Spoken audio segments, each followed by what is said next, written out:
제가 들려드릴 200번째 책은요, 단테의 신곡입니다. 200번째 책을 어떤 것으로 할까 고민하다가 신곡으로 결정했어요.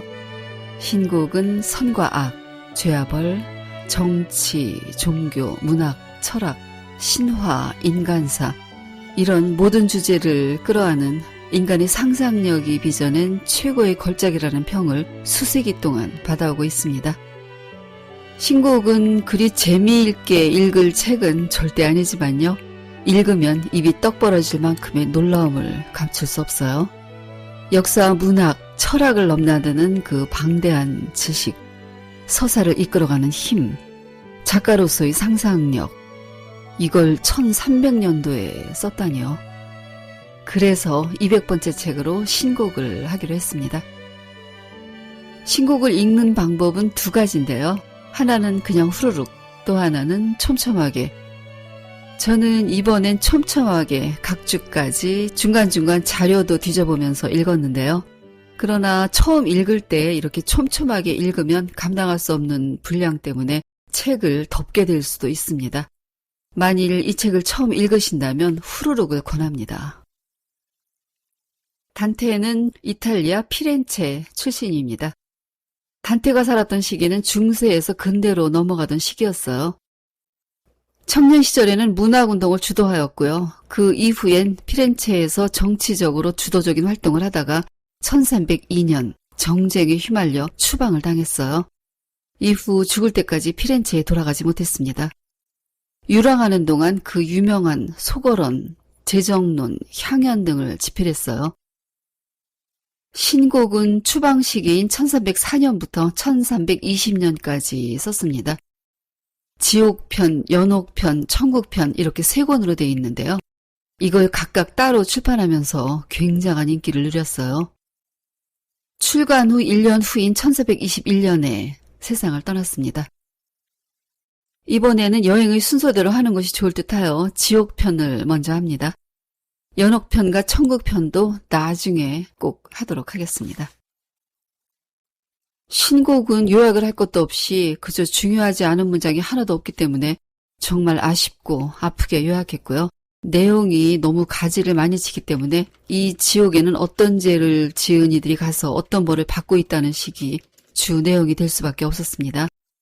다만 책마다 번역자가 다르므로 표현이 조금씩 다르고요. 다양한 해석과 평론, 한국어 표기도 다른 게 많이 있습니다. 저는 제가 읽은 대로 요약했습니다. 그리고 어쩌면 가장 중요한 한 가지, 신곡은요, 순전히 그리스도교적인 시각으로 쓰여졌다는 걸 미리 말씀드립니다. 인간의 삶과 죽은 후의 운명을 그리스도교적 시각에서 본 책입니다. 책에 나오거나 거론되는 인물들이 정말 많은데요. 그래서 요약하다가 빼놓은 인물도 굉장히 많습니다. 유명하지 않아서라기보다는 제가 잘 몰라서일 수도 있을 거예요. 또 단테가 은유나 비유, 설명하기 위해 인용하는 인물들, 사건들은 세월이 지난 후에 수정된 것들도 있다고 각 주에 설명되어 있습니다. 책에서 1인칭 나는 작가 단테와 여행을 떠난 순례자 단테를 가리키는 두 경우예요. 순례자 단테는 작가가 만든 인물입니다. 그냥 다 작가 단테로 보아도 무방하고요. 저는 단테로 호칭하겠습니다.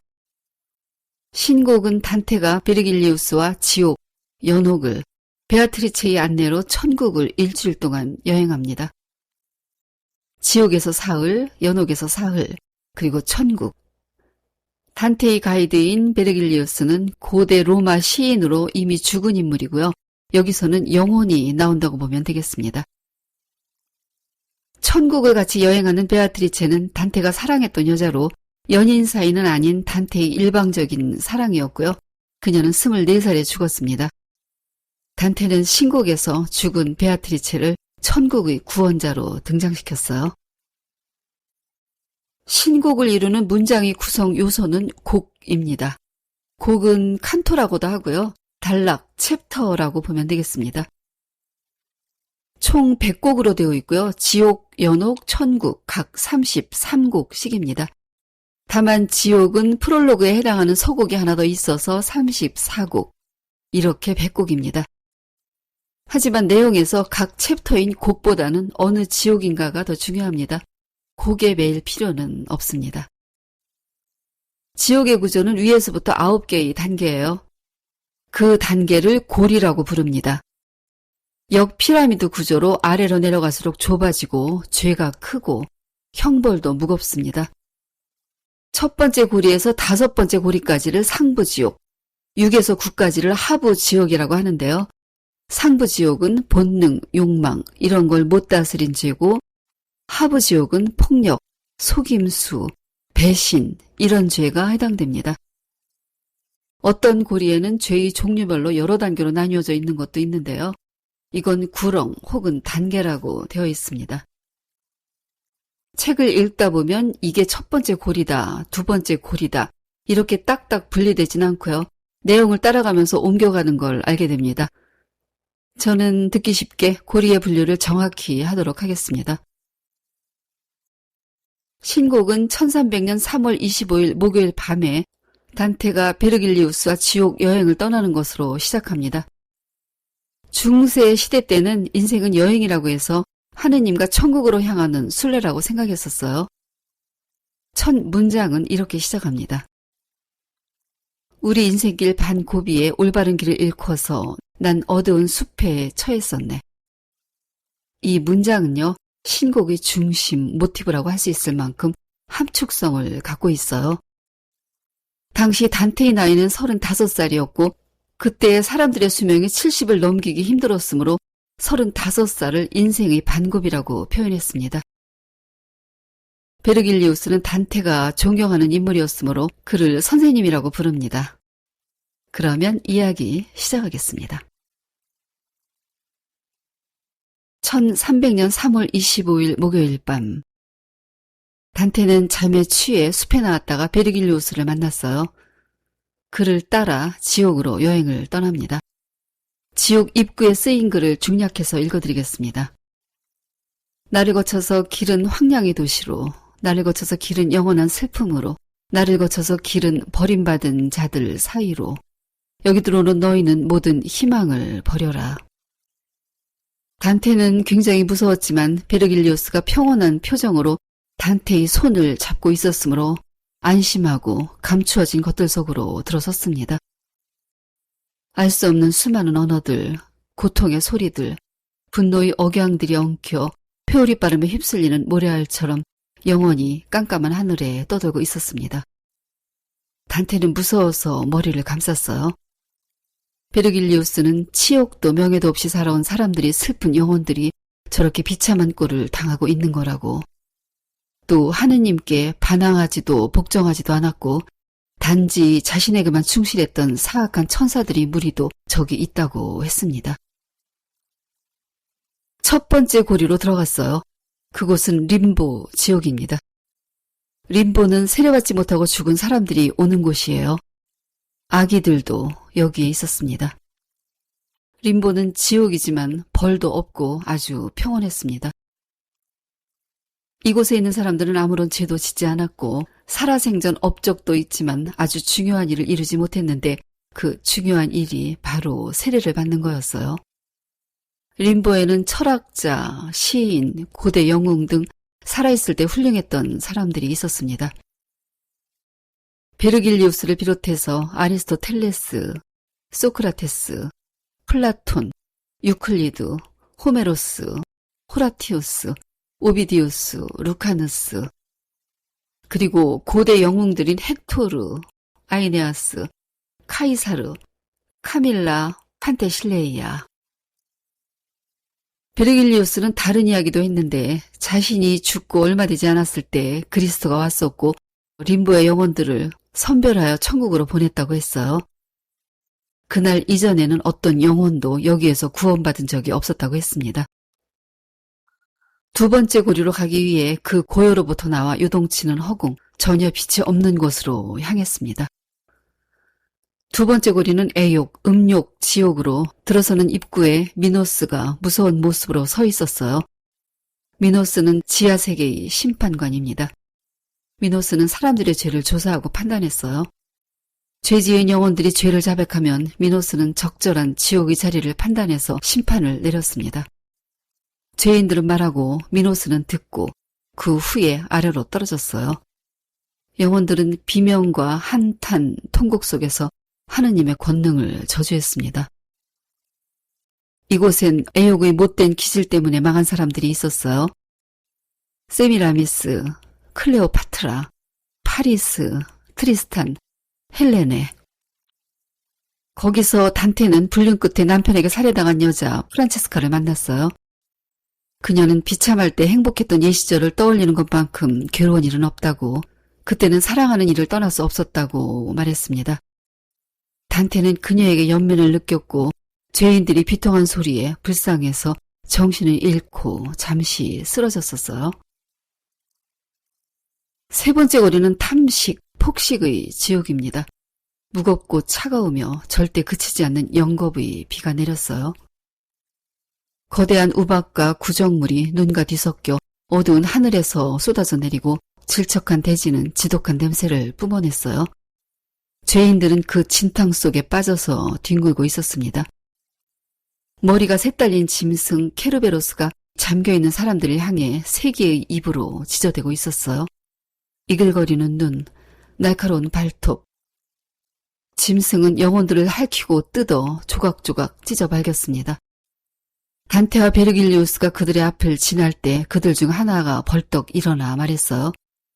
모든 게 풍족한 도시에서 밝고 평온한 생활을 누렸는데 그 빌어먹을 탐욕이 자신의 병이었고 지금 이렇게 되었다고. 달콤한 곳에 가거든 자신을 기억해달라고 말했습니다. 비와 망령들이 뒤섞인 더러운 곳을 느릿한 걸음으로 지나가며 단테가 질문했어요.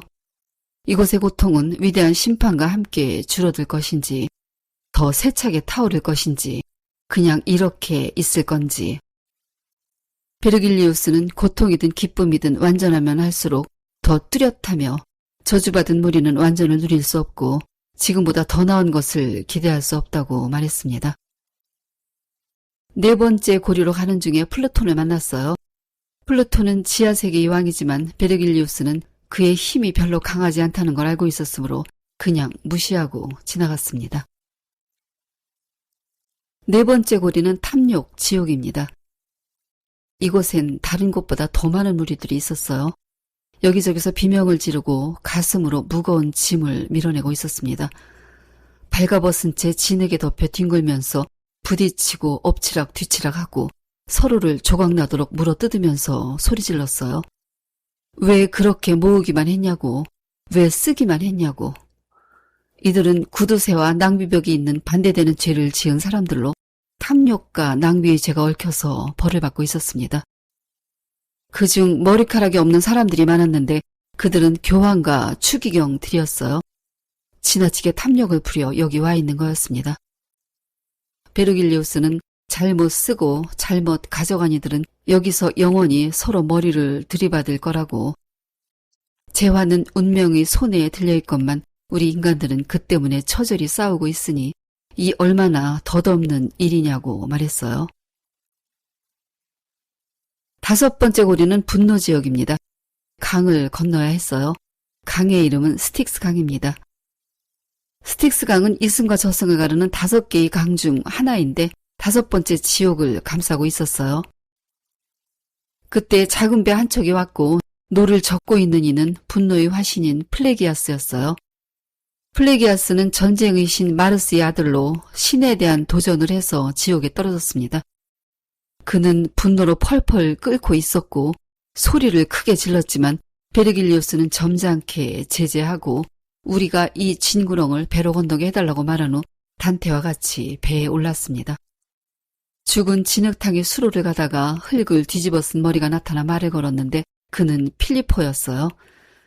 필리포는 단테의 정적이었고 단테는 그에게 저주받은 영혼이라고 이곳에 영원토록 갇혀 통곡하라고 단호하게 말했습니다.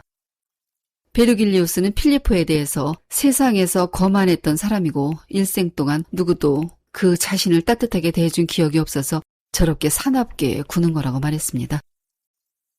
디스의 입구에 도착했어요. 디스는 상부지옥과 하부지옥을 가르는 경계입니다. 디스의 입구를 지키는 이들은 하늘에서 추방된 수천의 천사들이었어요. 천사들은 두 사람을 보며 죽지도 않았는데 죽은 자들이 왕국을 할부하냐고 소리질렀습니다. 베르길리우스가 그들과 대화하고 싶다는 표시를 보내자 그들은 잠시 거만함을 누그러뜨렸어요. 그들이 베르길리우스만 혼자 오라고 하자 단테는 돌아가지 못할 것에 대한 두려움을 느꼈습니다. 그래서 자신을 버리지 말아달라고, 앞으로 나아갈 수 없다면 오던 길로 함께 돌아가자고 했어요. 베르길리우스는 두려워하지 말라고, 우리의 길은 그리스도가 주셨으니 방해받지 않을 거라고 했습니다. 6번째 고리는 이단자들의 지옥입니다.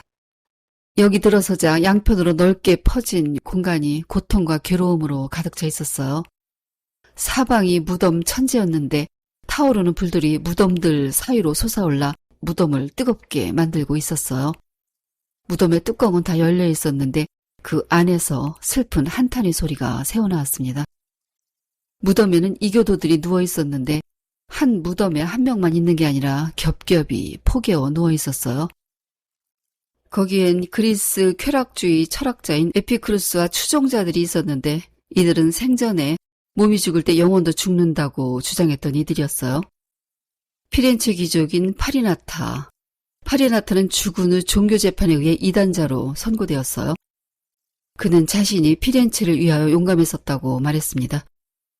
십자군 원정 문제로 교황에서 파문당한 프리드리 2세도 무덤 속에 누워 있었고 이단자들의 주장을 방조한 죄를 지은 추기경도 있었습니다. 6번째 고리를 나와 다음 행선지로 갔습니다. 가파른 둔덕은 거대한 깨진 바위덩어리들이 에워싸고 있었고 그 아래에는 처참한 영혼들이 무리지어 있었어요. 악취가 끔찍했습니다.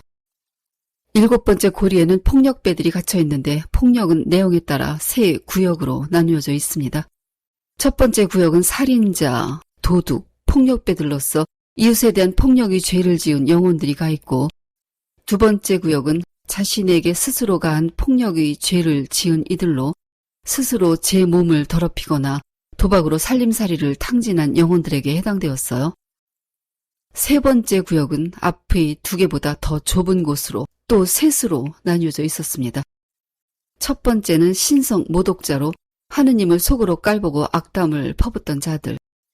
두 번째는 위선자, 아첨꾼, 마법사, 허풍쟁이, 도둑, 성직 매매자, 포주, 사기꾼 같은 추악한 자들이 포함되고 세 번째는 고리대금업자가 갇혀 있었습니다. 고리대금업자에 대해 베르길리우스는 창세기를 처음부터 읽어보면 인간은 자연과 기술로 삶을 영위하고 번영시켜야 하는데 고리대금업자는 자연 자체와 그 부속물을 멸시하고 다른 것에 희망을 건 죄를 지은 거라고, 그래서 밑바닥 좁은 고리에서 잠들지 않는 고통 속에 있는 거라고 했습니다. 7번째 고리로 들어가는 절벽에 미노타우로스가 있었어요. 미노타우로스는 사람의 몸과 소의 머리를 하고 있는 크레타의 왕 미노스의 부인이 황소와의 사이에서 낳은 계우물이었습니다. 미노타우로스는 분노에 쌓여 단테 일행을 보자 길길이 날뛰었습니다. 베르길리우스는 그를 나무라고 그곳을 지나 7번째 고리로 갔어요. 끓는 피의 강물인 플레게톤 강에 가까워지고 있었는데 그 강은 폭력으로 나무래친 자들을 삶아대고 있었습니다. 탐욕에 눈먼 어리석은 분노. 짧은 인생 동안 그렇게 살더니 영원한 삶에서는 이런 고통 속에 살고 있다고 단테는 탄식했습니다. 이들을 지키는 반인 반마, 반은 사람이고 반은 말인 켄타우로스들이 화살을 들고 무리지어 달리고 있었는데 마치 사냥을 나가는 것과 같았어요. 켄타우로스 중엔 네소스가 있었습니다. 네소스는 헤라클레스의 아내를 사랑하다가 죽음을 당했어요. 아킬레우스의 스승이었던 케이론도 있었고 분노를 사귀지 못하고 있는 폴로스도 있었는데 그들은 수천씩 떼를 지어 다니다가 핏물에서 기어나오는 영혼들에게 화살을 쏘았습니다. 벌을 받는 영혼들 중에는 마케도니아의 알렉산드로스 대왕이 있었고 시칠리아를 고통의 세월에 몰아넣었던 폭군 디오니시오스도 있었고 아르카 트레비자나를 다스렸던 폭군 에첼리노, 페라라의 군주 오피초 다에스테, 이들은 끓고 있는 붉은 강물에 목만 내놓고 있었습니다. 단테와 베르길리우스는 영혼들에게 화살을 쏘던 네소스의 안내로 7번째의 2번째 구역, 자신에 대한 폭력이 죄를 지은 영혼들이 있는 지옥으로 갔습니다. 숲으로 들어갔는데 숲은 푸르지 않고 어두웠어요. 괴상한 나무들 속에서 통곡 소리가 터져나오고 있었습니다. 나뭇가지를 하나 꺾자 왜 날 자르는 거냐는 소리가 들렸습니다. 꺾인 줄기에서는 검붉은 피가 흘러내렸어요. 자신들은 원래 사람이었으나 지금은 숲이 되었다고 했습니다. 그중 한 명이 자신은 피에르 델라비냐로 법학자이자 시인, 문필가로 유명했다면서 황제를 독살하려는 음모를 꾸몄으나 잡혀 눈알을 뽑히고 장님이 되었다가 감옥에서 죽었는데 그게 자살로 판정되어 여기 와 있다고 했어요. 생전에 황제는 몇 사람만 신임했고 자신은 그걸 질투했었다고. 이렇게 되었어도 자신이 섬겼던 명예로운 군주의 믿음을 깬 적은 없었다고 했습니다. 단테에게 세상으로 돌아가면 질투가 간 충격으로 아직 누워있는 자신의 기억을 위안해달라고 부탁했습니다. 자신을 스스로 죽인 영혼들은 7가지로 피어올라 야생의 난무가 되는데 하르피아들에게 괴롭힘을 당하고 있었어요. 하르피아는 사람 얼굴을 가진 괴상하고 흉한 새였어요. 사나운 발톱을 갖고 있었는데 잎과 가지를 뜯어먹으면서 고통을 주고 또 주었습니다. 각자 자기가 해친 육신이 나무가 되어 이 슬픈 숲에 영원히 매달려 있었어요. 이들 중 몇이 나무를 빠져나와 있는 힘을 다해 달아나고 있었는데 이들로 인해 숲의 가지들은 수도 없이 부러졌고 숨이 가빠 덤불 속에 서로 엉켜 쓰러졌습니다. 이들은 너무 고통스러워 영혼까지 소멸하는 죽음을 간절히 원하고 있었어요. 칠골이 3번째 구역, 신성 모독자들이 있는 곳. 이곳에 도착하자 하느님의 정의가 빚어낸 무서운 광경이 보였습니다. 슬픈 피의 강이 숲을 에워쌌고 벌거벗은 영혼의 숱한 무리들이 서럽게 울고 있었어요. 어떤 무리들은 웅크리고 앉아있었고 어떤 무리들은 계속 서성대고 있었습니다. 그들 위로 불꽃은 비가 되어 쉬지 않고 내렸어요. 그 속에 카파네우스가 있었습니다. 카파네우스는 테베를 공략하던 7 왕들 중 한 명으로 제우스를 깔보고 모욕하다가 번개에 맞아 죽었어요. 베르길리우스는 그에게 고함을 질렀는데 이제껏 그렇게 화를 내고 고함을 치는 건 처음이었어요. 너의 오만이 수그러지지 않는 한 너는 더 큰 벌을 받을 것이고 너의 괴로움은 너의 분노에서 나오는 것이라고. 저자는 지금도 하느님을 경멸하고 무시하고 있다고 말했습니다. 둘은 말없이 걸어 숲 밖으로 흐르는 조그만 개울에 도착했어요. 개울은 피로 물들어 있었습니다. 거긴 어떤 통로처럼 보였어요. 물줄기는 바위를 돌아 계곡으로 굽이쳐 내려 아케론강, 스틱스강, 플레게톤 강을 이루고 지옥의 맨 밑바닥에 있는 웅덩이인 코키토스를 이루는데 단테는 여기가 둥글다는 걸 알아차렸어요. 그동안 계속해서 왼쪽으로 돌면서 바닥을 향해 내려오고 있었지만 완전히 원을 한 바퀴 다 돌지는 못한 상태였어요. 숲을 벗어나자 불비가 내리는 뜨거운 모래사장이 나왔고 거길 걷고 있는 여러 무리 영혼들과 마주쳤습니다. 그들 중 한 늙은 양복쟁이가 두 사람을 매서운 눈매로 보다가 단테를 붙잡았어요. 단테도 그를 알아보았습니다. 브루네토. 브루네토는 피렌체의 작가이자 학자로 단테를 포함한 당대 젊은이들의 지도자였습니다. 지금 성적으로 물러난 죄인을 처벌하는 지옥에 와 있었지만 단테는 그를 선생님으로 머리 숙여 존중하는 마음을 표시했습니다. 브루네토는 단테와 이야기를 하고 싶어 했으나 영혼들은 무리를 져서 계속 걸어가야 했어요.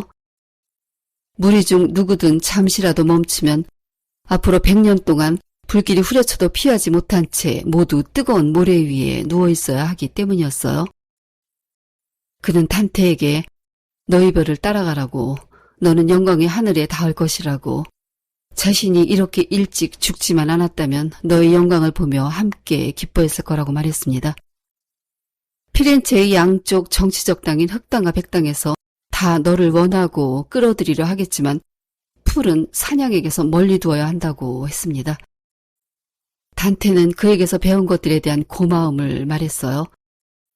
브루네토는 마지막으로 자신의 책 보전을 기억하라고, 자신은 그 책 속에 살아있을 것이라고 말하며 무리에 섞여 들어갔습니다. 단테가 마지막으로 보았을 때 브루네토는 그들 중에서도 패배한 자가 아니라 승리한 자처럼 보였습니다. 7번째 고리 마지막 구역에는 고리 대금업자들이 있었어요. 강둑 끄트머리에 추악한 동물이 있었는데 동물의 이름은 게리온. 얼굴은 사람이나 몸통은 뱀. 전갈처럼 도구로 무장한 갈고리 모양이 꼬리 끝을 위로 비틀면서 공중에 휘둘러대고 있었어요. 구렁이에 있는 영혼들은 고통스러운 눈물을 흘렸고 비처럼 떨어지는 불꽃과 뜨겁게 달구어진 모래를 손으로 내저으며 이리저리 피해 다니고 있었습니다. 죄인들이 목에는 주머니가 하나씩 달려 있었는데 그건 고리대금업을 상징하는 것으로 색깔과 가문의 문장이 선명하게 보였어요. 피렌체의 잔 필리아치 가문을 상징하는 사자가 그려진 노란 주머니, 오브리아키 가문의 문장인 흰 거위가 그려진 주머니, 암테지가 그려진 파도바의 스크로베니 가문의 하얀 주머니, 그 중에 비탈리아노가 있었는데 비탈리아노는 악랄한 고리대금업자로 악명을 떨쳤던 인물이었어요. 베르길리우스는 게리온의 등에 타고 있었고 단테도 그 뒤에 올라탔습니다. 단테는 두려웠고 베르길리우스는 단테를 두 팔로 꼭 껴안고 출발을 명했습니다. 게리온은 꼬리를 쭉 펴고 앞발로는 공기를 자기 몸쪽으로 움켜모아 출발했어요. 사방을 둘러봐도 허공만 보이고 모든 것이 사라졌습니다. 게리온은 깎아지른 절벽 언저리 바닥에 그들을 내려놓고 사라졌어요. 8번째 고리는 기만 지옥으로 높고 험한 절벽과 웅덩이 사이를 10개의 깊은 구렁들이 둥그렇게 원을 이루며 나뉘어져 있었습니다. 첫 번째 구역은 결혼 사기죄를 지은 영혼들이 있었어요. 새로운 고문 방식, 새로운 고문 기술자들이 보였습니다. 바닥에는 죄인들이 벌거벗은 채 두열로 걷고 있었어요. 바위 위에는 기다란 채찍을 든 마귀들이 그들을 사정없이 내리치고 있었습니다. 죄인 중에는 단테가 아는 얼굴이 있었어요. 베네디코 카치아메니코. 그는 살인죄도 있었지만 그보다 에스테 가문의 환심을 사려고 후작에게 누이 동생을 팔아넘긴 뚜쟁이였으므로 여기 갇혀 있었습니다. 베리길리오스가 누군가 몸집이 큰 사람을 가리켰는데 그 사람은 이아손이었어요. 용기와 지혜로 콜키스 사람들에게서 황금 양털을 빼앗았고 콜키스 가문의 딸인 메데이아와 결혼한 이아손. 그는 고통스러울 텐데 눈물 한 방울 흘리지 않고 있었습니다. 이아손은 메데이아와 결혼하고 나서 젊은 아가씨를 꼬여냈고 아가씨가 임신하자 버려두고 떠난 죄를 지었습니다. 좁은 길을 지나 두 번째 구역으로 가자 어마어마한 양의 똥물 속에 영혼들이 잠겨 있었어요. 그들은 아첨꾼들이었습니다. 인테르미네이, 타이데 등의 아는 얼굴들이 있었는데 베르길리우스는 이들은 살아있을 때 혓바닥을 알랑거린 탓에 이렇게 된 거라고 했습니다. 세 번째 구역은 성직을 매매한 영혼들이 있었어요. 하느님의 물건들을 탐욕스러운 본성을 이기지 못하여 금과 은으로 팔아먹은 성직자들. 구렁이 가장자리와 항복판에는 동그란 구멍들이 뚫려 있었어요. 구멍마다 죄인들이 거꾸로 박혀 있었고 솟아있는 발바닥에는 불이 붙어 타오르고 있었습니다. 교황 니콜라우스 3세는 20년째 여기 있었어요. 교황 보니파키우스 8세, 클레멘스 5세도 있었습니다. 클레멘스 5세는 필리프의 교활한 계획에 동조하여 교황청을 아비뇽으로 옮겨 신성한 하느님의 권능을 행사하는 사제의 직무에 오점을 남겼습니다.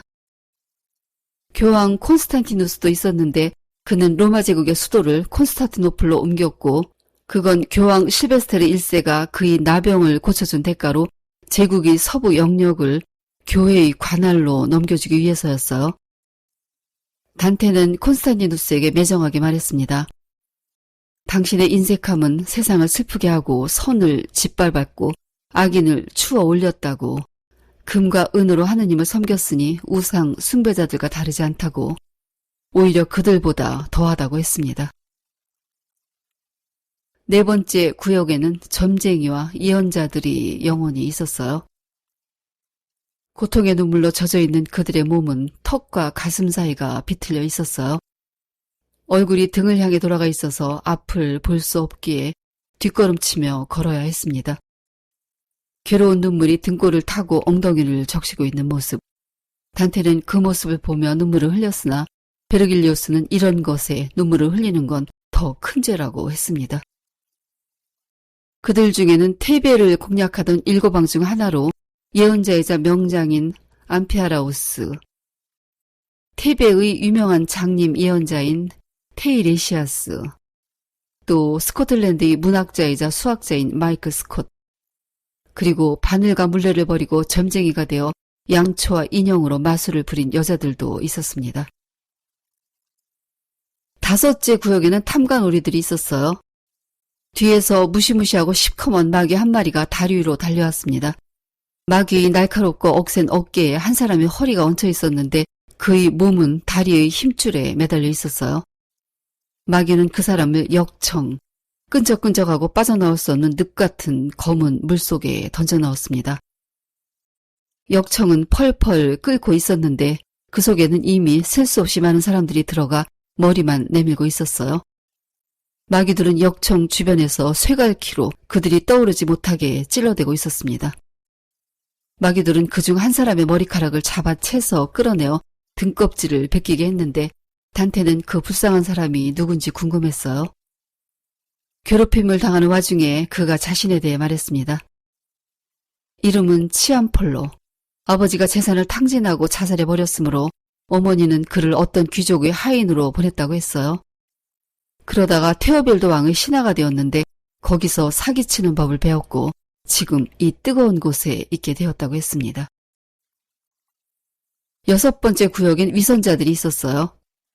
죄인들은 쾰른의 수도사를 연상케 하는 눈까지 내려덮는 모자가 달린 망토를 입고 느린 걸음으로 걷고 있었습니다. 망토는 사람을 현혹할 정도로 화려한 금빛이었지만 망토 안은 완전히 나비어서 엄청나게 무거웠어요. 영원토록 지겨운 망토. 그들은 눈물을 흘리며 무게 때문에 매우 느리게 걸었습니다. 그들 중 한 명과 이야기를 나누었어요. 그는 슬픈 얼굴로 자신이 태어나 자란 곳은 아름다운 아르노 강가에 있는 대도시였다고, 거기서 가졌던 육신을 지금도 갖고 있다고 했어요. 또 몇 명의 사람들은 자신들은 볼로나 출신의 향락을 즐기는 교단 수도사들이었다고 했습니다. 자신들은 피렌체의 평화를 지키기 위해 부름을 받았는데 보통 한 사람에게 맡겨지는 직책이었으나 다 함께 선출되었고 가르딘고 근처에 자신들의 흔적이 남아있을 거라고 했어요. 그러나 이들은 영광의 동정녀 마리아 기사단에 속하는 수도사들이었으며 원래는 당파들의 분쟁을 중재하고 약한 계층을 보호하기 위해 만들어졌지만 세속적이고 편안한 생활에 빠져 처형당한 거였습니다. 유대인들의 대사제인 가야바는 예수가 유대민족을 대신해 죽어야 한다고 주장했고 그걸 듣고 묵인했던 가야바의 장인과 원로회 다른 자들도 이 구역에서 비슷한 형벌을 받고 있었습니다. 일곱 번째 구역으로 가는 길은 가파른 바위를 올라가야 했어요. 베르길리우스가 인도해 주었는데 단테는 힘겹게 올라갔고 중간에 주저앉았습니다. 그러자 베르길리우스는 이제 나태함을 벗어야 한다고, 베개를 베고 이불 속에 누워 편안함을 즐기다가는 명성을 얻을 수 없다고 했습니다. 명성 없이 삶을 소모하는 사람은 허공의 연기나 물속 거품과 같은 흔적만을 세상에 남길 뿐이라고 했어요. 그러니 어서 일어나라고, 어려움을 극복하고 더 높은 계단으로 올라가라고 말했습니다. 단테는 똑바로 일어났고 전보다 호흡이 가벼워진 느낌을 가졌어요. 이후부터 약한 모습을 보이지 않으려고 노력했습니다. 일곱 번째 구역엔 도둑들이 있었는데 구렁 속엔 엄청난 불이 뱀들이 얽혀 있었어요. 단테는 그 광경이 너무 끔찍했습니다. 망령들은 벌거벗은 채 겁에 질려 그 속으로 떨어졌고 숨을 구멍이나 마법의 돌 같은 걸 기대할 수도 없었어요. 그중 한 사람은 단테가 아는 사람이었습니다. 그의 이름은 반예프치. 피스토니아 흑당의 지도자로 살인과 약탈을 일삼은 인물이었어요. 1293년에 산제노 성당이 성물까지 훔쳤는데 같이 잡힌 동료는 사형당했고 반니푸치는 도망쳐서 일생을 살았지만 죽어서 지금 여기 와 있는 거였어요. 단테는 반니푸치에게 험한 말들을 쏟아냈습니다. 피렌체의 근교 도시 피스토이아는 오랫동안 당쟁이 끊이지 않던 곳이었어요. 그는 흑당이고 단테는 백당 소속이었는데 이미 흑당의 만행에 대해 잘 알고 있어서였어요. 거기에 있는 3명의 망령에게 관심이 갔는데 그들은 피렌체의 도나티 가문의 기사였으나 도둑질을 일삼았습니다. 팔구역으로 가는 동안 단테는 괴로웠고 나중에도 그곳을 생각하면 고통스러웠어요. 뱀구덩이에 빠져있는 영혼들은 하느님이 주신 재능을 남용해서 지옥에 떨어졌으니 인간은 자기 재능을 남용해서는 안 된다고 생각했어요. 단테는 자신에게도 행운의 별 혹은 어떤 은총이 재능을 주었을 것이니 결코 낭비하지 않을 것이라고 단단히 결심했습니다. 8번째 구역엔 거짓 좋은 자들이 있었습니다. 불꽃이 구렁 어귀를 핥고 죄인들을 가닥가닥 하나씩 감추듯 하고 있었어요. 베리길리우스는 저 불꽃 속 망령들은 자기들을 태우는 불에 휘말려 있다고 했습니다. 거기엔 트로이 전쟁을 승리로 이끈 영웅들이 고통을 겪고 있었어요. 오디세우스, 디오메데스. 그들은 로마의 고귀한 씨앗이 나가도록 문을 만들어준 목마의 기습을 한탄하고 죽은 메이나데미아가 아직도 아킬레스 때문에 괴로워하게 만든 술수를 후회하며 통곡하고 있었습니다. 군인이었다가 수도사가 된 망령과도 이야기를 나누었어요. 자신은 갖은 모략과 술수에 능했으므로 자신의 소문이 땅끝까지 퍼졌다고 했어요. 그러다가 실증을 느꼈는데 그때 죄를 뉘우쳤더라면 좋았을 걸 보니파키우스 8세의 꼬임에 빠졌다고 했습니다. 그가 너희 죄를 사면할 때니 프라이네스테를 어떻게 공략할지 알려달라고 했다고 했어요. 그 말에는 권위와 논리가 있었으므로 끼어들었다고, 그래서 이런 고통 속에 갇혔다고 했습니다. 9번째 구역에는 이간질, 불난 조성가, 선동가들이 죗값을 치르고 있었습니다. 그들의 벌은 잔혹했어요. 수족이 잘려있는 사람, 턱부터 항문까지 찢어진 사람. 마호메트의 사위이자 4대 칼리프인 알리도 있었습니다. 이들은 살아있을 때 분열의 씨를 뿌렸으므로 이렇게 찢긴 거였어요. 마귀가 대기하고 있다가 이들이 열을 지어 고통의 길을 한 바퀴 돌면 칼을 휘둘러 찢어 놓았고 다시 한 바퀴 도는 동안 상처가 아물고 다시 찢기고. 그 중에 한 명이 두 사람을 보고 누구냐고 물었어요. 베리길리우스가 이미 죽은 내가 이 사람을 데리고 지옥의 고리들을 돌아 여기까지 왔다고 하자 그 말을 들은 수백의 망령들은 고통도 잊은 채 단테를 쳐다보았습니다. 그렇다면 당신은 얼마 뒤에 태양을 보겠다고, 살아있는 이에게 말 좀 전해달라고, 내가 있는 이곳에 뒤따라오기 싫으면 미리 준비해 두라고 말했습니다. 또 다른 망령은 머리가 잘린 몸체로 자신의 잘린 머리를 양손으로 받쳐들고 있었어요.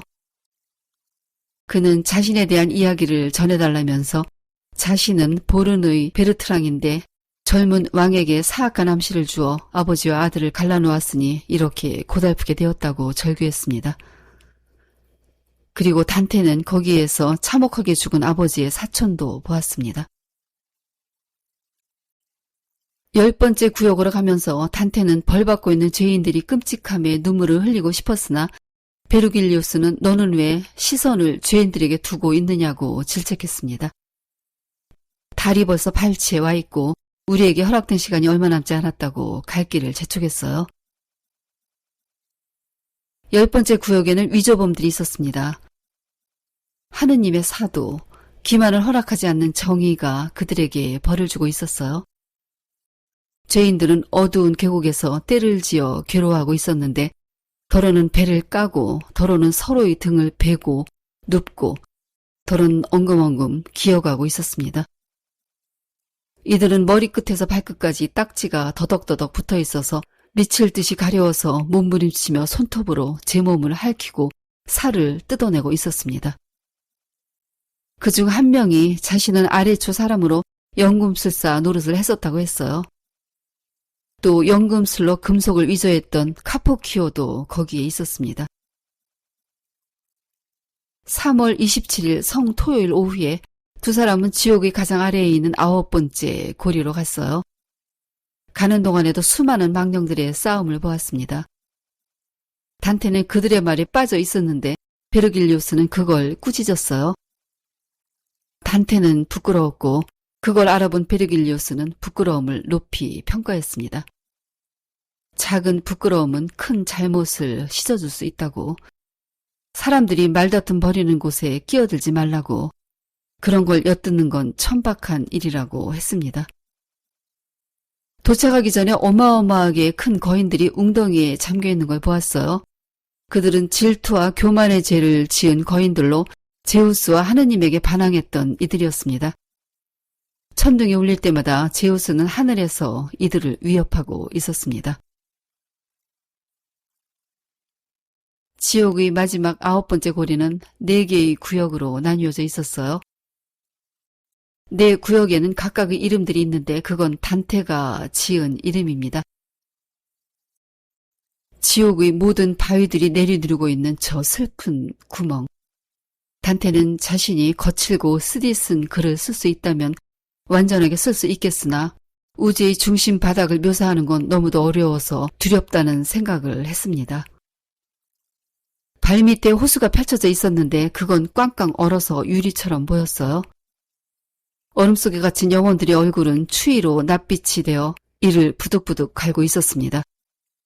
어떤 영혼은 머리카락이 서로의 머리 위에서 엉겨붙어 가슴을 맞대고 있었으며 추위로 인해 흘리는 눈물은 서로를 더 얼려 더 접착시켰습니다.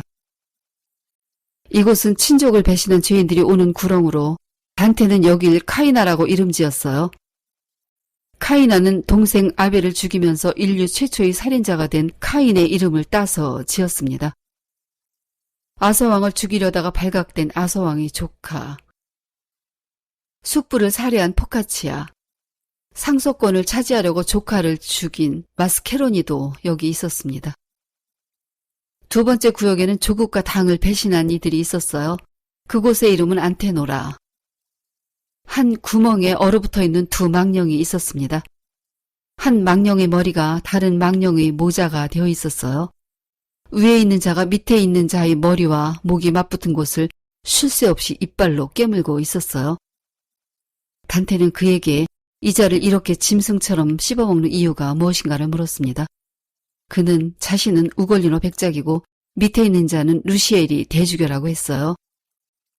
백작은 자신이 사위 조반니와 같이 피사를 장악하려는 배신 행위를 했었고 대주교와 함께 다른 모의도 했었는데 대주교는 일이 성사된 후 백작과 백작의 두 아들, 2명의 손자를 다 감옥에 가두었어요. 그들은 감옥에 갇힌 채 죽었고 백작과 대주교는 배신의 죄를 지었으므로 이곳에서 벌을 받고 있었어요. 백작은 대주교를 믿었다가 사악한 속임수에 빠져 죽임을 당했다고 했습니다. 그 죽음이 얼마나 괴로웠는지 추위와 굶주림에 아들들과 손자들이 죽어가는 걸 지켜보아야 했던 고통. 그래서 지금 대주교를 짐승처럼 씹어먹고 있었어요. 세 번째 구역은 손님이나 동료를 배신한 망령들이 있는 곳입니다. 이곳은 포톨레메오가 나라를 차지하기 위해 장인과 그의 아들들을 초대해 살해하여 와 있으므로 톨로메라라고 이름 지어졌어요. 지옥의 가장 밑바닥 4번째 구역. 여긴 주데카라고 이름 지어진 곳으로 은인이나 주군을 배신한 사람들이 있는 곳입니다. 주데카는 중세의 기록으로는 유대인들의 계토를 가리키며 예수를 팔아먹은 유다에서 유래하는 이름입니다. 망령들이 떼를 지어 얼음에 갇혀 있었어요. 누워있는 망령, 서있는 망령, 누구는 머리를 밑으로, 누구는 발을 밑으로, 누구는 활처럼 몸을 구부려 얼굴이 발에 닿아 있었습니다. 그리고 한 몸에 3개의 머리가 달려있는 망령이 있었어요. 새 얼굴 아래에는 엄청나게 큰 2개의 날개가 있었는데 한 번 퍼덕이면 셋 방향으로 바람을 일으켜 사방을 얼어붙게 만들었습니다. 3개의 얼굴, 6개의 눈에서 흘린 눈물은 3개의 턱으로 흘러 피 맺힌 침과 범벅이 되어 고드름이 되었어요. 3개의 입은 3개의 머리 중 하나씩을 물고 이빨로 찢었는데 양쪽에 있는 머리는 가운데 머리를 향할 수밖에 없으므로 가운데 죄인이 가장 큰 고통을 겪고 있었습니다. 가운데 있는 영혼은 바로 예수를 팔아넘긴 가리오 사람 유다였어요. 그리고 양쪽은 줄리어스 카이사르를 암살한 브루투스와 카시우스였습니다. 베르길리우스는 단테에게 이제 볼 것을 다 보았다고 밤이 오고 있으니 떠나야 할 시간이라고 말했어요. 단테는 베르길리우스의 목을 껴안고 루키페르를 탄 후 그곳을 떠났습니다. 거길 떠나 루키페르에게서 내렸을 때 시간은 3번째 시간이 절반, 아침 7시 30분이 되어 있었어요. 밝은 세상으로 돌아가기 위해 베르길리우스가 앞서고 단테가 뒤를 따르며 위로 올라갔습니다. 둥글게 열린 틈을 통해 하늘이 실어나르는 아름다운 것들을 보면서 밖으로 나왔고 별들을 다시 보았습니다. 이야기는 여기까지입니다. 우리가 볼 때 지옥에 있을 것 같지 않은 인물들이 와서 벌을 받고 있어요. 죄라는 게 인간의 기준과 신의 기준이 같지는 않을 겁니다. 가끔 신의 오만함도 느껴지는데요. 이교도, 이단자, 신성 모독자, 세례받지 않아서 림보에 갇혀있는 영혼들. 신이 오만한 건지, 신을 믿는 이들이 오만한 건지, 그들의 오만함이 신을 오해하게 하는 걸 수도 있고요. 단테는 감성이 풍부해 보였어요. 죄인들을 보고 슬픔을 자주 느끼고 눈물도 흘리고 있습니다. 또 자신이 알고 있는 어떤 인물들에게는 호통도 치고 있어요. 단테도 사람이니까요. 자신이 좋아하고 이해하는 것에 우호적일 수 있는데요. 백당과 흑당, 단테는 백당입니다. 지옥의 백당 출신 죄인들은 별로 보이지 않았어요. 지옥을 여행하면서 단테는 관조하다가 적극적으로 개입했다가 베르길리우스 뒤에 숨어있기도 하고요. 그에게 의지도 합니다. 그래서 이야기 전개가 훨씬 유연하고 때로는 이 무서운 책의 이면이 상당히 인간적이라는 생각도 들었어요. 우리가 절대 알 수 없는 사후세계, 실은 사후세계가 있는 것조차 잘 모르죠. 하지만 이 책을 읽고 나서 갖게 되는 은근한 두려움, 이걸 감당할 필요는 없다고 생각합니다. 신곡은 개인 단테가 쓴 거고요. 그 시절은 신을 향한 믿음이 세상을 지배하던 시기였어요. 그러니 책을 읽은 후 그 뒤끝을 감당하지는 않아도 되지 않을까 싶습니다. 요약을 하는 동안 중간을 넘어가자 피로도가 꽤 있었어요. 죄의 나열과 벌의 잔혹함, 또 비슷한 죄들이 분류와 이어지는 반복. 이걸 빨리 끝내고 아름다운 이야기를 접하고 싶다는 열망이 심하게 있었어요. 그저 일상적인 이야기들, 걷고 말하고 쉬고 토라지고 섭섭해하고 기뻐하는 시간들의 소중한 이어짐. 아무렇지 않게 당연하게 만나는 하루하루가 이리도 아름다울 줄은요. 그 소소함이 이리도 귀한 것인지 그게 엄청 그리웠습니다. 그러니 그냥 살던 대로 살면 되지 않을까요? 우리가 뭐 그렇게 큰 죄를 지을 일이 있겠어요? 만일 지었다면 그건 분명한 이유가 있었을 겁니다. 오늘은 여기까지입니다. 듣느라고 수고하셨어요. 좋은 책 가지고 다시 만나요.